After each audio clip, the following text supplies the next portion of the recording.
Agora sim. Eu enviei para vocês na semana passada, junto com o link da nossa última aula, eu enviei o material que nós usamos para revisão. Sendo que eu não finalizei todas as questões daquela revisão. Faltaram, se eu não me engano, 2 questões, a questão 4 e a questão 5.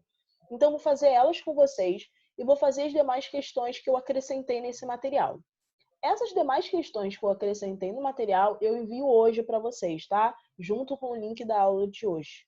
Tudo bem? Assim como eu enviei da semana passada. Então, deixa eu compartilhar minha tela. Só um segundinho. Aqui. Deixa eu abrir aqui o chat para ver caso tenham dúvidas. Para eu ver. Pronto. Show de. Eu parei com vocês na questão 3.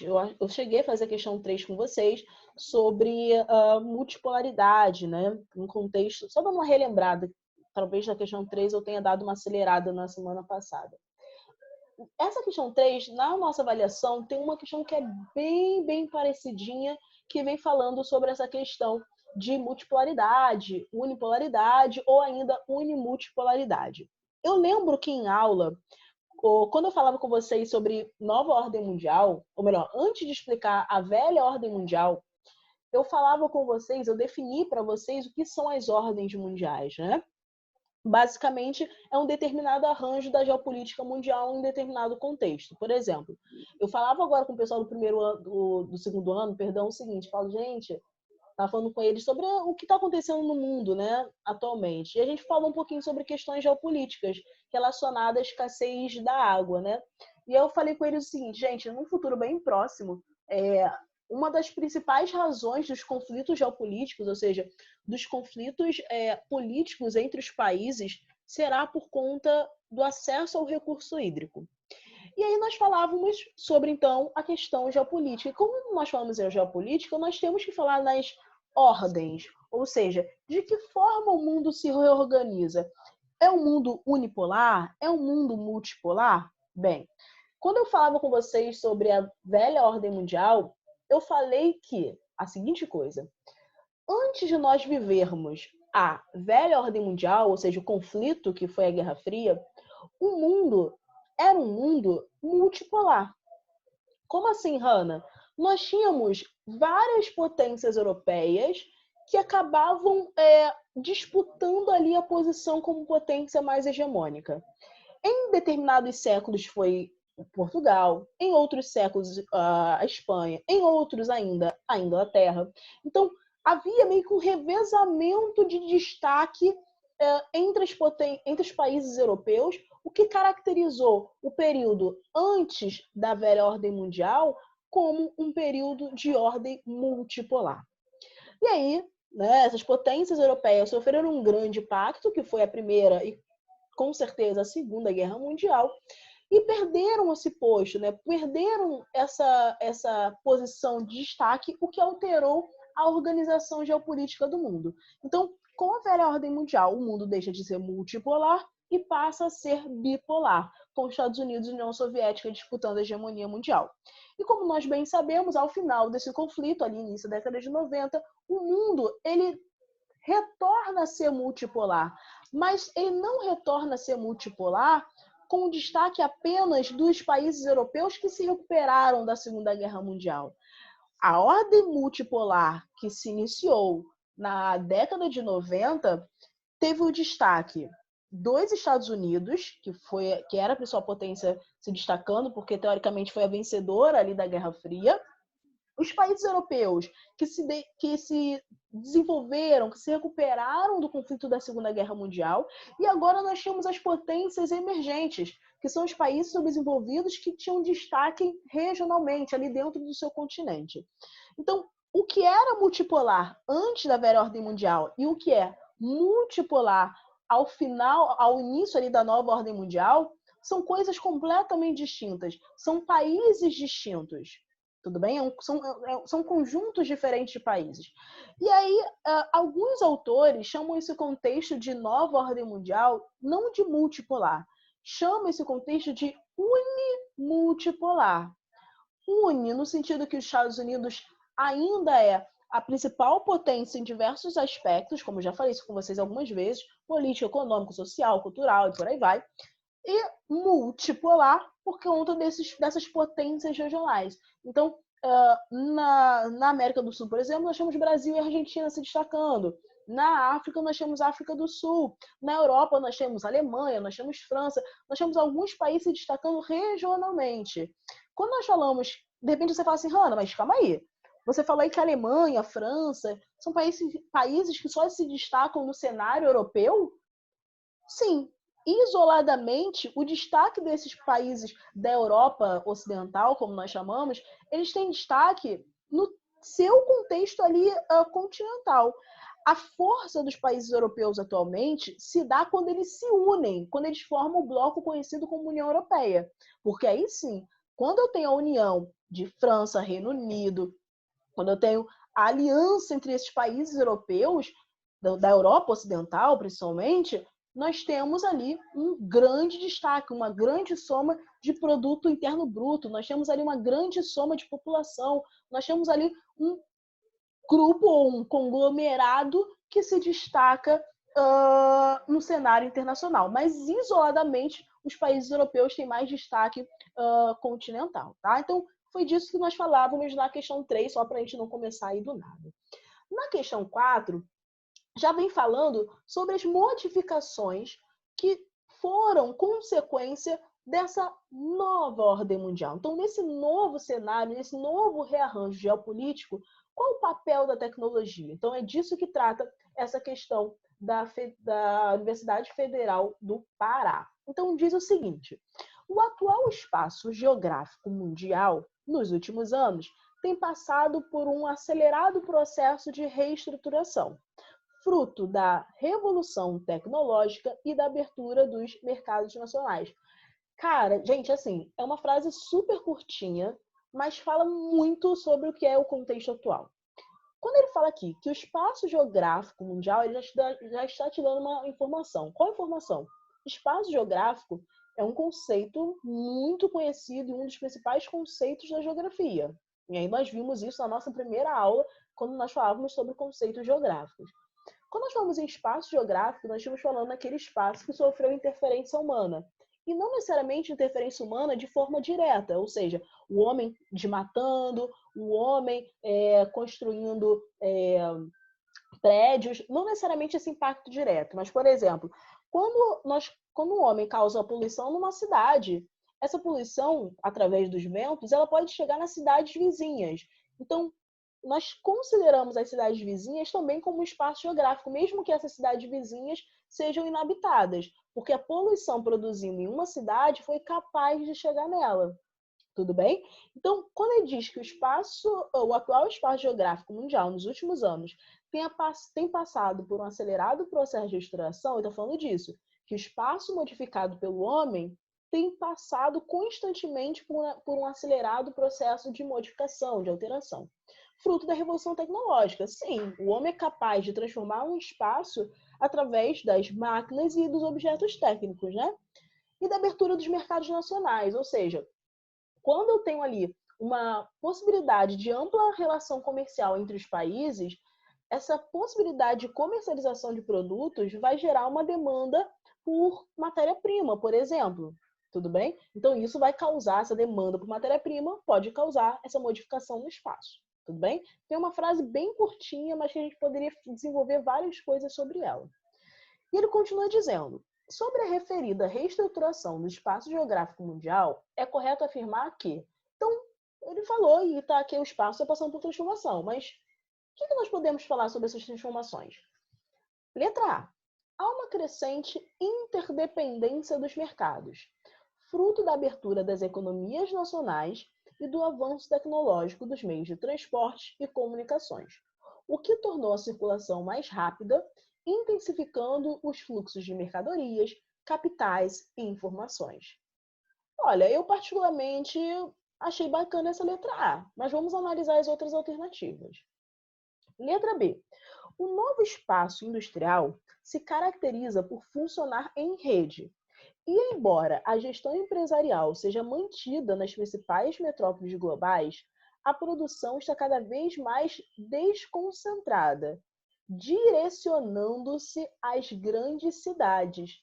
Não, já vou dizer de cara para vocês que essa letra B não pode ser. Ele começou até bem, né? Quando ele começa falando aqui que o espaço industrial atual funciona em rede. Lembra quando eu falava para vocês na nossa aula sobre globalização, que eu falei para vocês o seguinte coisa? Eu expliquei o que é a nova DIT, aquela nova divisão internacional do trabalho, divisão produtiva do mundo. Lembram disso?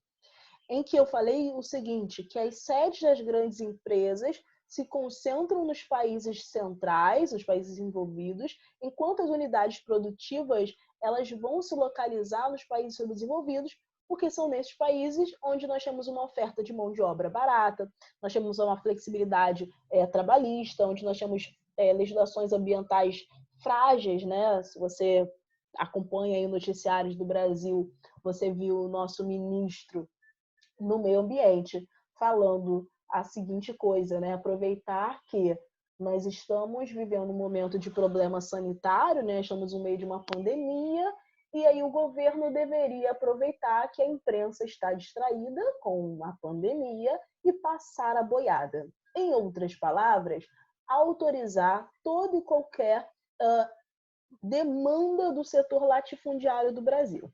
Tá?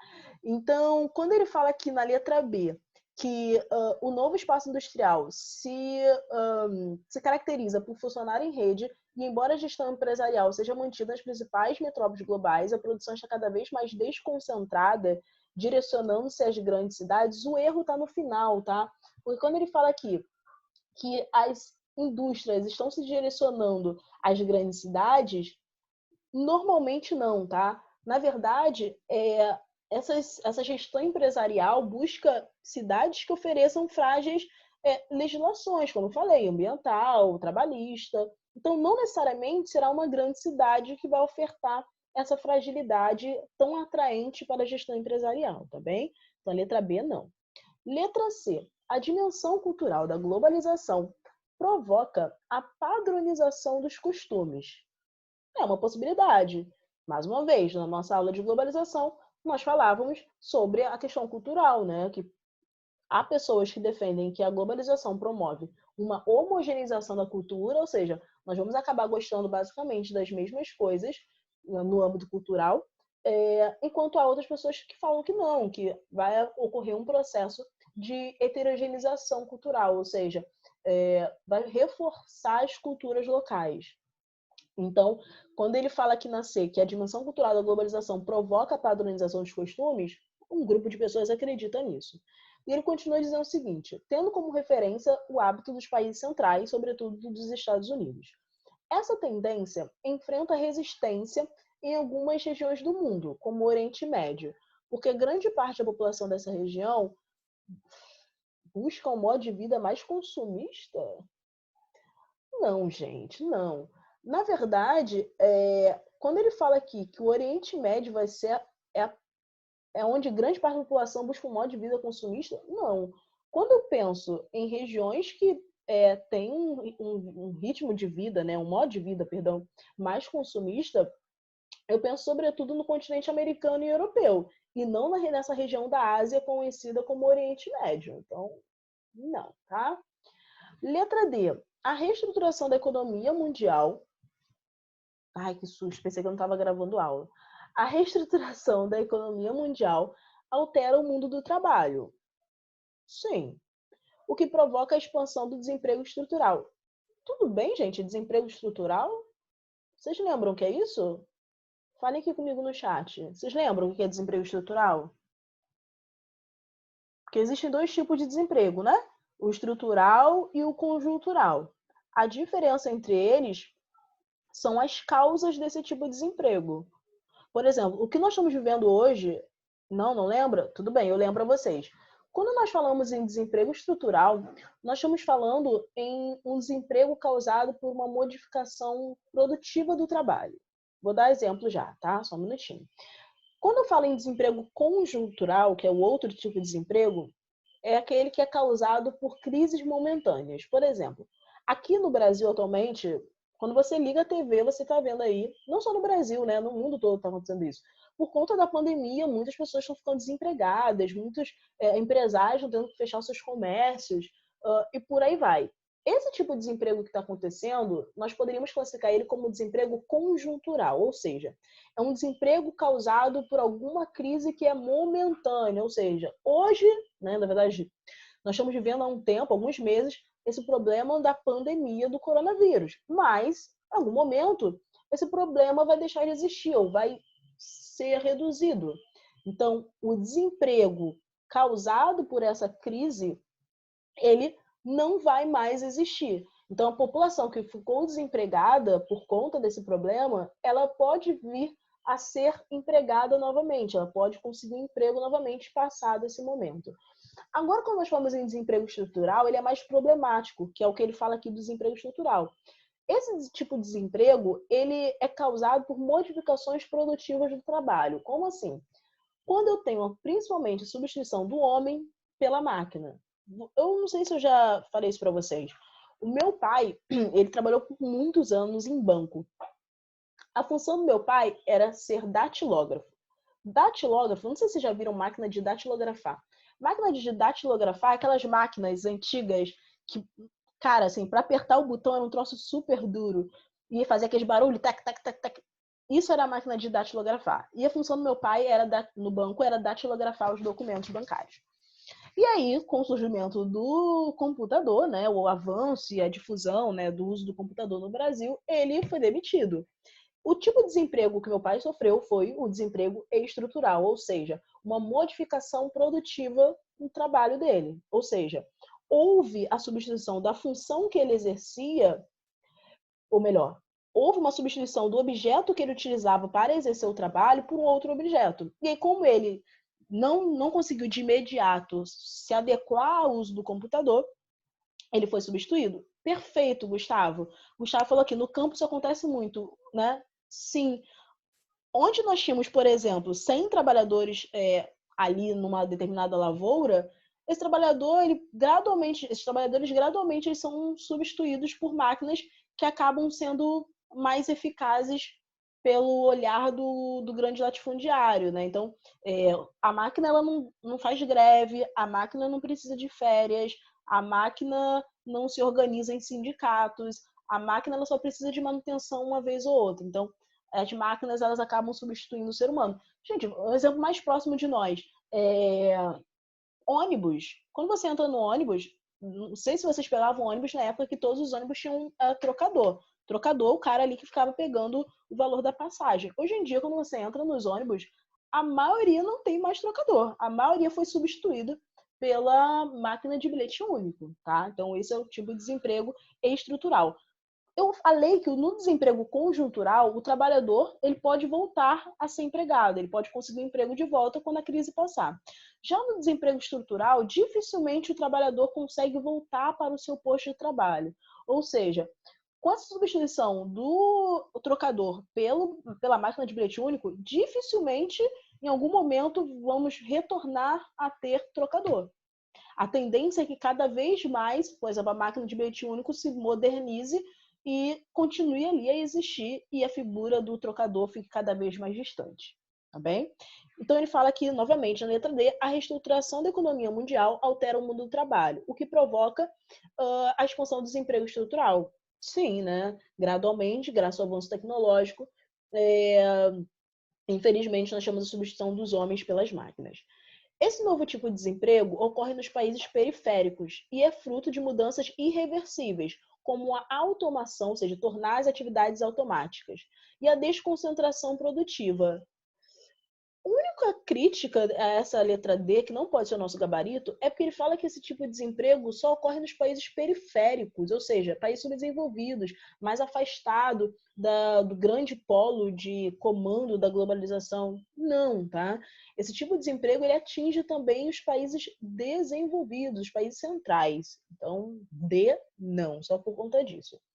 Letra E. Há um fortalecimento das transnacionais. Novamente, quando eu expliquei para vocês sobre a Nova DIT, eu expliquei o que são as transnacionais, né? Que são aquelas empresas que surgem em um determinado país, normalmente países centrais, mas as suas filiais, as suas unidades produtivas atuam em países subdesenvolvidos, em busca daquelas vantagens que eu comentei agora há pouco. Então, há um fortalecimento das transnacionais, pois estas assumem várias funções que antes eram exercidas pelos estados, como o controle dos meios de comunicações e energia. Além disso, essas corporações vêm expandindo suas áreas de influência por meio de processos de fusões e aquisições. Quando ele fala aqui em fusões e aquisições, são aquelas formas de oligopólio que nós estudamos ano passado, lembram? Cartel, holding, trust, dumping, é isso aí que ele está falando. O que tem eliminado as fronteiras políticas e econômicas dos estados nacionais. Cara, não, né? Porque quando ele fala aqui que as transnacionais, elas assumem funções dos estados no sentido de controle dos meios de comunicação e energia? Não, tá? Num processo atual, num contexto de globalização, os estados, eles funcionam como gerenciador, a função do estado, alguns livros falam isso, né? O estado ele se torna gerente de um determinado país, né? Então, quando nós falamos que as empresas transnacionais elas vão controlar os meios de comunicação e energia, não. Porque os estados nacionais, a função básica deles atualmente é fornecer os recursos básicos, a infraestrutura básica para a atuação dessas empresas transnacionais, tá bem? Então, quem controla os meios de comunicação, permitindo aí concessão, né? Muitos têm falado, as pessoas têm, não sei se vocês têm acompanhado essas discussões políticas do país atualmente, mas algumas pessoas falam que, o presidente do Brasil agora ele está batendo muito de frente com a Globo, por exemplo, porque vai ter aí agora, esse ano que vem, vai ser renovada ou não a concessão para o funcionamento da Globo. Porque de anos em anos, em tempos, o governo brasileiro ele renova ou não a concessão para aquele determinado grupo empresarial controlar aquele canal de televisão. Então aí dizem muito que dá disputa política entre esses dois grupos, né, entre o presidente e esse canal por conta dessa renovação ou possível não renovação dessa concessão de funcionamento. Ô, Hanna, Oi? é, essa concessão, tipo assim, se o presidente não assinar, a Globo é proibida de funcionar, alguma coisa É, assim? é por aí, Gustavo. Caraca, que isso? É surreal, é surreal. Então, assim, muitas pessoas têm falado que a Globo tem batido assim, né, entre aspas, no governo atual por conta disso, né, de querer que o governo saia com medo de não renovar a concessão para o seu funcionamento. É surreal, gente. O Brasil de 2020 é difícil de explicar, gente, não é mole não. E aí ele fala aqui também da energia. Não, né, gente? Se você lembrar aí do processo inicial da industrialização brasileira, a nossa industrialização, ela aconteceu inicialmente incentivada pelo governo através da criação das indústrias de base. O que são as Professora, indústrias de... Oi, bom dia. bom dia. É porque É. eu entrei na aula não dava pra eu falar no microfone. Então eu tô Ah, falando tá. agora. Ah, Então, tá, ok. Seja que bem-vindo. Deus abençoe essa aula. Amém. Ok, recebo. Olha só. Então, quando nós falamos em indústrias de base, né, que foram as primeiras indústrias criadas no Brasil, que foram criadas lá no governo Vargas, a ideia desde sempre foi essa, fornecer as bases mínimas para a atuação empresarial. Então, o governo Vargas queria criar indústrias siderúrgicas, criou ali Petrobras, criou CSN, Vale, né, hoje em dia atual Vale do Rio Doce, tudo isso para fornecer os recursos mais básicos para o funcionamento empresarial. Então, isso aí, essa bola aí está com os estados e não com as empresas. Então, letra E, não. Nosso gabarito, letra A, tá? Bonitinha, perfeitinha, toda lindinha, tá bem? Felipe falou, não precisa da continência, né? Manu, eu vi isso ontem à noite. Assim, vi a notícia, eu não procurei nem ver a imagem, né? Porque não dá, né, gente? Cadê?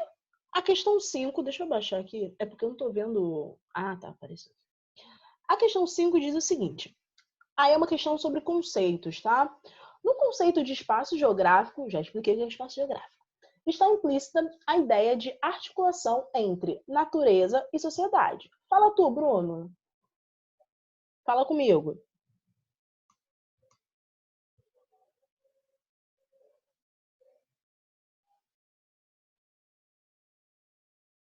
quais seriam os tópicos para a prova mesmo?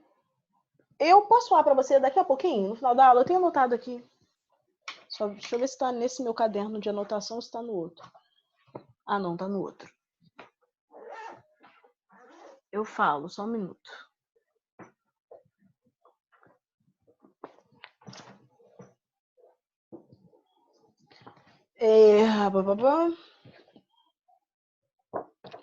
Conceitos geográficos, velha ordem mundial, globalização e Estados Unidos. É isso, tá? Já adiantei aí. Conceitos geográficos, velha ordem mundial, globalização e Estados Unidos. É isso, tá bom?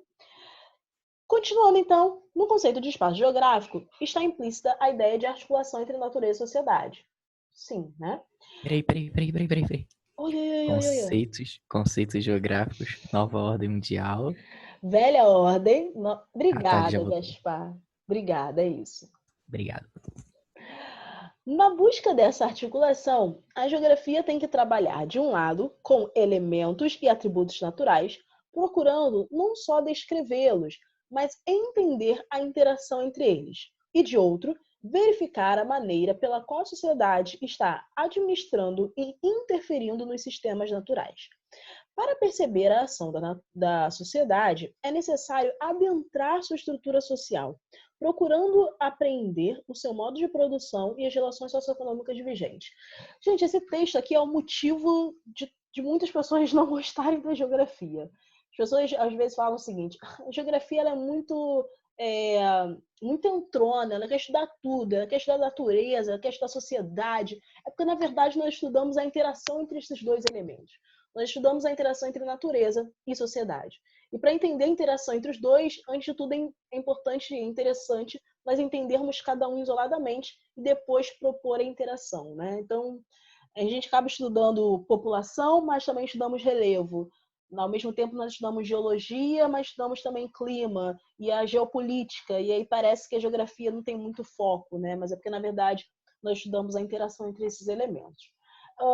E ele fala o seguinte, na conceituação acima apresentada, temos a geografia como uma ciência da natureza e da sociedade, no sentido de, letra A, descrever as metanarrativas individuais do natural e do social. Não, né, gente? A geografia é uma ciência de interação e não de individualidade. Nós, de geografia, gostamos de todo mundo junto e misturado. Nada disso de individualidade. Então, letra A, não. Letra B, evidenciar as relações de interação entre esses dois elementos da realidade. Caramba, se tem resposta mais perfeita do que essa, não sei. Mas já pode marcar aí como a certa letra B. Mas vamos ver as outras opções. Letra C, compreender as dinâmicas naturais dos espaços humanizados. Então, nós só procuramos entender como que a natureza se comporta nos espaços onde tem humanos. Não, nós estudamos, por exemplo, o espaço, onde não tem humanos. Então, não. Letra D. Avaliar as estruturas dos sistemas naturais para neles interferir. Então, nós estudamos a natureza para ficar meio que assim, como que eu posso dominar a natureza? Não, não é isso. Letra E. Evidenciar a complementaridade nula entre espaço e as práticas humanas, ou seja, não há uma relação de complementação entre o espaço e a prática humana? Claro que há, né, gente? É uma certa interdependência aí. Então, o gabarito dessa questão 5, único e possível, é a letra B, toda perfeitinha, tá bom? Letra B é nosso gabarito. Gente, eu tô dando uma acelerada para eu conseguir pelo menos fazer 3 questões com vocês, né? Porque fiz 2 só até agora. Tranquilo, né, essa questão, acho. Questão 6 do Enem. Essa questão é, nossa, famosinha. A questão tem um trecho da música do Arnaldo Antunes, a música que o título é Disneylândia. Olha o que essa música diz. Multinacionais japonesas instalam empresas em Hong Kong e produzem com matéria-prima brasileira para competir no mercado americano. Já dá um nó na cabeça, né? Porque você fica meio que vagando aí no espaço, né? Você sai de Japão, vai para a China, né, em Hong Kong, depois pula para o Brasil, depois vai para o continente americano como um todo, especialmente quando ele fala aqui mercado americano, ele está falando de Estados Unidos propriamente dito. Pilhas americanas alimentam eletrodomésticos ingleses na Nova Guiné. Gasolina árabe alimenta automóveis americanos na África do Sul. Crianças iraquianas fugidas da guerra não obtêm visto no consulado americano do Egito para entrarem na Disneylândia. Então, primeiro, ele fala de uma questão produtiva, econômica, depois ele fala de uma questão social. E aí ele pergunta o seguinte: na canção, ressalta-se a coexistência, no contexto internacional atual, das seguintes situações, ou seja, a partir dessa música, é possível identificar que duas coisas coexistem atualmente. O quê? Letra A, acirramento do controle alfandegário e estímulo ao capital especulativo? Não, tá? Essa resposta não está certa por duas razões. Primeiro, porque ele não cita no texto, ou melhor, na música, a questão do controle alfandegário, ou seja, a barreira ali criada pela Polícia Federal para controlar os produtos que entram e saem de um país. Ele não fala em nenhum momento disso. E quando ele fala que estímulo capital especulativo, até está certo, existe o estímulo ao capital especulativo atualmente, mas na música não fala nada disso. Então, essa letra A não.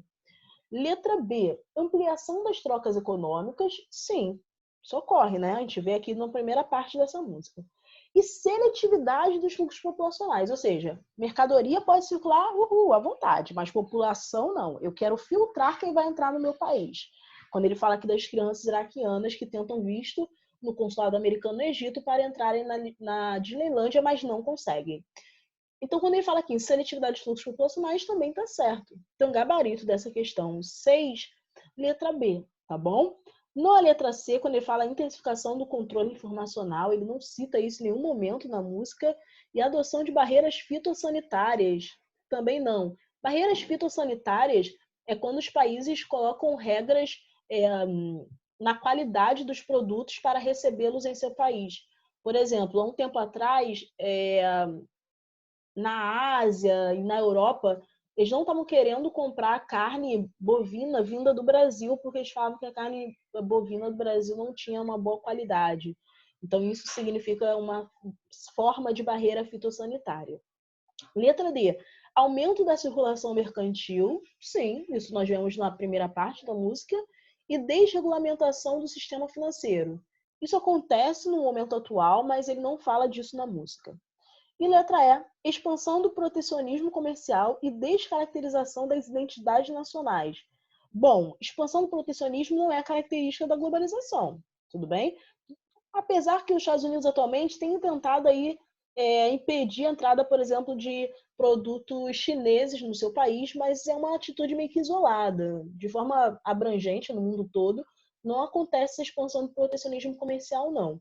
E quando ele fala aqui em descaracterização das identidades nacionais, poderia ser uma possibilidade quando a gente pensa aí na questão da homogeneização cultural, né? Mas ele não fala disso na música. Então, gabarito dessa questão 6, letra B. Ok, queridos? Turma, eu vou enviar essas demais questões que nós usamos hoje lá na Agenda Edu, para que vocês deem uma olhada e caso vocês tenham dúvida, vocês me falem lá pela Agenda Edu mesmo, tá? Que aí eu vou responder as dúvidas caso existam. Ok? Tranquilo, gente?